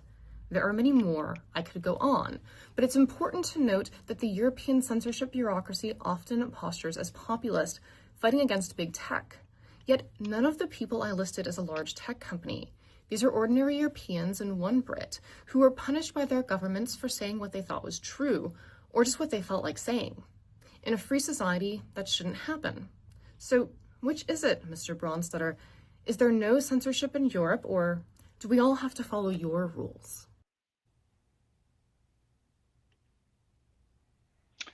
The latter, yes. Better go get her. Hey, you do have to follow their rules. Go get her. They threatened. Remember, in Europe, European Union, one of the elected or appointed bureaucrats said that they were going to arrest Elon Musk. Well, there she is. She's right there in Europe. You can go get her. Right? Because she called that. Those Of people course, I mean, pigs. Wow. it is so odd, isn't it? This situation with Europe, where they still act like they're one of the big boys, but they're not. The reality is they're not. They're second rate. They must know that deep down, you know. Well, Zelensky's in, I think he's in London right now, meeting with the European Union there on peace. You know, their talk about peace is a lot different than Zelensky's talk. And Trump says Zelensky hasn't even read the U.S. peace proposal as tensions mount. And then the European Union pushing back on the American peace plan. And Zelensky, according to Trump, hasn't even read the peace plan. And I mean, I've interviewed somebody from Ukraine a lot, and they say, you know, that if Zelensky, if they do have a peace deal, he'll have to hold an election, and his favorability right now is very, very low, so likely will not win re-election. That corruption scandal is just getting worse and worse, and yeah, he's being implicated in it. So I think that's right. It was a free and open election. I think he would lose it. Even if or you have look a good at chance COVID, of losing.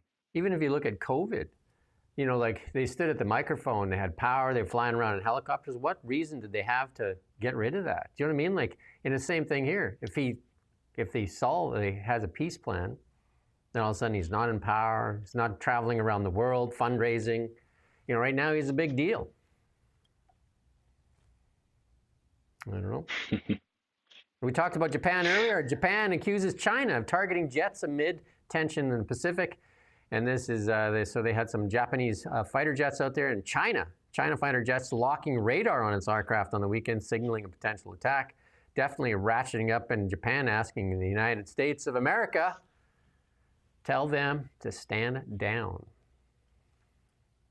Who's asking for help? It's the Japanese. And just like, what would Canada do if China started playing with us? Who would we ask for help? Would we fire up those 40-year-old jets? The 40 of them that are flyable? I think we'd ask Sweden, wouldn't we? Our best friend. With the maybe we'd ask Ireland. The non-stealth jets? How long would they last against a stealth jet? It is, it's a ticking time bomb though, isn't it, in the West Pacific? Because China has this like absolutely mad, demented policy, official policy, that Taiwan is not an independent country. It's China. And it's a breakaway province controlled by extremists and freaks and maniacs. And China's just trying to figure out the best way to reunite. Well, one of the things Taiwan with China, which isn't true. The Taiwanese have their own identity. It is a country. But the Japanese prime minister, the new Japanese prime minister, said what you're not supposed to say, because you're supposed to humor the Chinese and this mad delusion that they have. And you're supposed to just not say anything about it, really. But she said, no. If China attacked Taiwan, we would attack China. We would get involved militarily. That's what all this is about, because the Chinese have gone mad after that. And this is like all part of the tantrum that the Chinese are having about that. But it's so crazy, and it's just lunacy that we indulge China and we go along with this when it comes to Taiwan. I mean, either we say that you can't invade another country and annex it, or we don't. Like, we have to make our mind up. But there's just this ridiculous pantomime. Well, somebody just said the best chips are made in Taiwan. According to Mark Carney, the best chips are made in Canada, except I think their flavors are barbecue and salt and vinegar. That's my humor. Because he said that. Remember when he said that Canada makes all the chips that the Americans need? It was pretty astonishing, wasn't it? Because that was... I mean, it hasn't really damaged his reputation, now, has it? Because we're supposed to think that he's an economic genius, and then he said that, and it was like, hold on, you don't have the first clue what you're on about. You don't know anything. And then he also said, like, you buy much steel lately? And I was like, hold on, is he an economist, this guy? One of the things, though, China has, and it might not want to lose that if it starts poking the bear for war, is it has $1 trillion trade surplus right now. So, I mean, their economy is, that's a pretty big trade surplus. And the BRICS nation, and Russia, China, India, Brazil, making some big noise there, though, right? Because they're talking about they want a gold-backed unit system. And they've been talking about that. And Trump has warned them against this too and said, you'll get slapped with sanctions like you wouldn't believe. And because that is, the US dollar is the world's reserve currency. And if you take the BRICS nations, the majority of the world's population, over half the population, is in the BRICS. Because if you add China and India together, what is that? Almost 2.5 billion people just right there. It's a lot of people. Yep. But we don't often add China and India together because they absolutely despise one another and are geopolitical rivals. So, except right here, they stand side by side. Hey, they stand side by side right there with the I and the C. Well, not quite.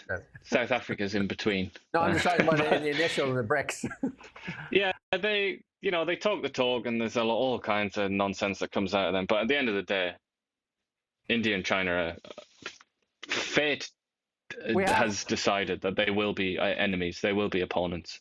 And India's furious with China because it sponsors their true blood rival, their blood enemy in Pakistan. China is the primary sponsor of Pakistan. But for many other reasons, India and China are effectively in conflict with one another. So BRICS, I don't know. I wouldn't be too afraid of that. Putin was just in India and got a big welcome there from Prime Minister Modi there. Some good news stuff, and we're going to do a little bit of tech stuff, and then we've got some funny stuff. We've got some really good funny stuff, so stick around for the funny stuff. But this one here, and Ian's going to love the funny stuff today because it's all about beer. SpaceX being valued almost at $1 trillion as they do another internal kind of financing. This is not public market financing. They're just going to do another financing, but the valuation at almost $1 trillion. I think SpaceX is probably one of the most important companies on this planet, with Starlink and SpaceX, the #1 space vehicle out there. And there isn't anybody close to it. And Elon Musk says the fastest and cheapest way to path to massive AI growth is to move computing to space. Satellites with onboard AI can generate huge amounts of compute using constant sunlight. So that's what I mean. We've got to sell this oil and gas before there's no need for it. Sell it while people will buy it, because Elon Musk, if he says he's going to do this, is likely going to happen. And he's going to tap the solar energy out there, and then these laser beams are going to push the data back to Earth. I have Grok in the car now. Grok is actually loaded inside of Teslas now too. So AI built right into your automobile. I would say I agree with what you said about SpaceX. And this is a very interesting concept as well, because it's all about energy. It's also all about keeping the temperature down, isn't it? So for quite a lot of reasons, that makes sense. It would be cool. He's also said the moon would be a good place to do it, hasn't he? But I do push back on what you said, where you said if he said it, he's likely to do it. I mean, Elon Musk has said so many things and not done it. So I always take it with a pinch of salt. As he said himself, it's very easy to come up with an idea. It's a lot harder to actually put it into practice. It's more than a few years away. He's the #1 example of that. This is an important point. This is a very important point to listen to. This is Sergey Brin, one of the Google founders. He said he's back in the office every day, and this guy's got enough money to paper like Taiwan probably. Because of the pace of AI, he said he's coming to work every day. So he said he didn't even want to come to this conference because it's so important. Let's listen to what Sergey Brin has to say. Working on? Yeah, honestly, pretty much every day. I mean, I'm missing today, which is, one of the reasons I was a little reluctant, but I'm glad I came. But I think as a computer scientist, I've never seen anything as exciting as all of the AI progress that's happened the last few years. Thanks. No, but it's kind of mind-blowing. When I went to grad school in the 90s,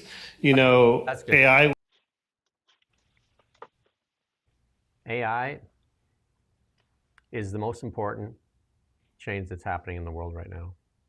You need to learn as much as you can about it. You'll learn it here on the show, actually. Definitely when combined with robotics, it's kind of... it's irresistible, surely. Even if you don't like science or technology or whatever, how can you resist that? We're coming towards making robots a reality. Is that not? I drive a robot. Cool?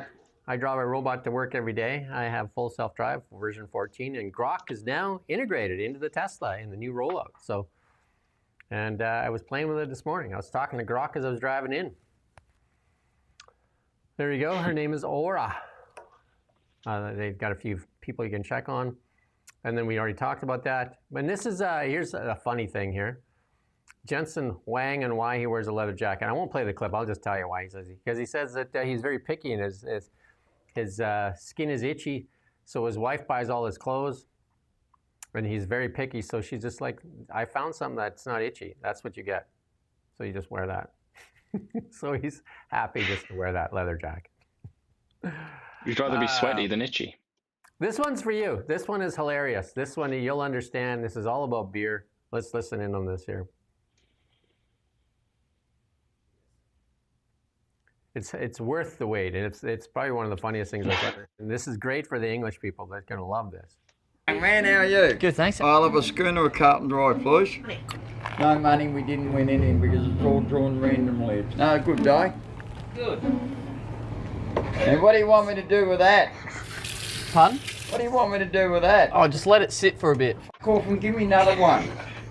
What? Don't fucking give me that shit like that. It's not fucking ice cream. It's going up, just if you look at it. No, young man. I've worked in pubs my whole life, I know. Really? I've been drinking beer longer than you've been fucking alive. Mate, I was and born. that's no good. I was born in a pub. I wish my arm was shorter because it feels like grabbing you. I want another beer. Is everything all right, Artie? Two of yous new. That's a shit beer. Pour me a Mate, beer. that beer's fine, mate.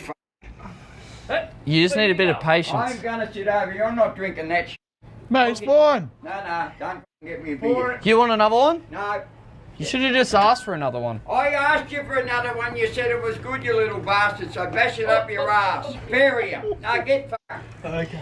Oh, look at it. Oh, terrific. Do you want me to give it a go? Real good. Play for the handicap. What do you want? Mate, shut up! Get fucked. Okay, that's good. What is that? Where's that from? It was a comedy skit they did, and they pranked this guy, obviously, but he just fell right into it. Because I don't think any good Englishman is going to drink a frothy beer like that, eh? No, I've seen many times. I've seen that exact thing play out, though not as funny as that. Not Australian. I've been drinking beer since before you were alive. The Australians are just like some of the funniest people in the history of the world, so it's hard to rival. We got two super funny ones. One's AI, I think. Let's play this one. And then the last one is the most hilarious one of all. And like and subscribe. We appreciate you here. Help us share this out here. It's a different type of news commentary. You won't get it from CBC for sure. But anyway, just two more here and we're done.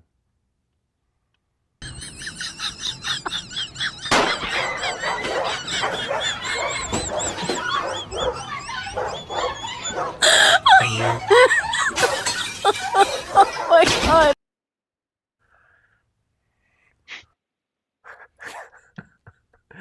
Bit destructive.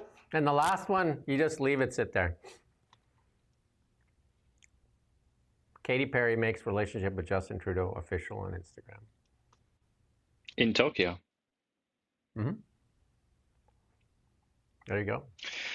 I don't know what should one feel about that? It's a little bit weird, isn't it?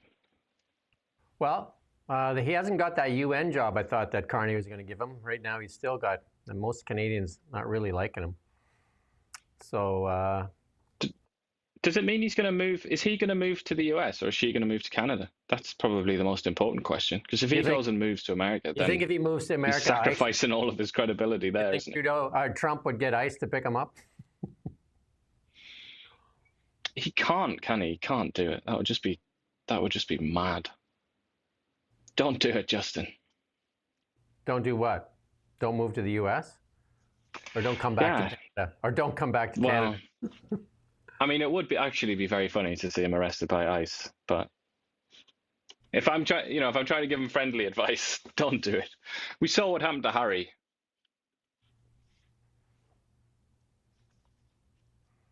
His wife has to be, yeah, anyway. We're back tomorrow at 9 a.m. Again, like, subscribe, share, help us out. Help us get this show out here. The best news commentary show undiscovered in Canada. We make that bold statement, and I believe it's true. Anybody want to help us with that? Share that message, the best undiscovered news commentary show on YouTube for Canada. And we do accents now and then. Ian's going to wear a tie next week. Look at that, eh? This is pretty sharp today. Am I mate? Don't know, like. All right. Cheers, and we'll see you tomorrow. We're going to try to get a bunch of interviews here, so we're working on it. Help us get them as well. Until tomorrow, we'll see you tomorrow at 9 a.m. Again, share this out there. Cheers. Thank you for watching Now Media.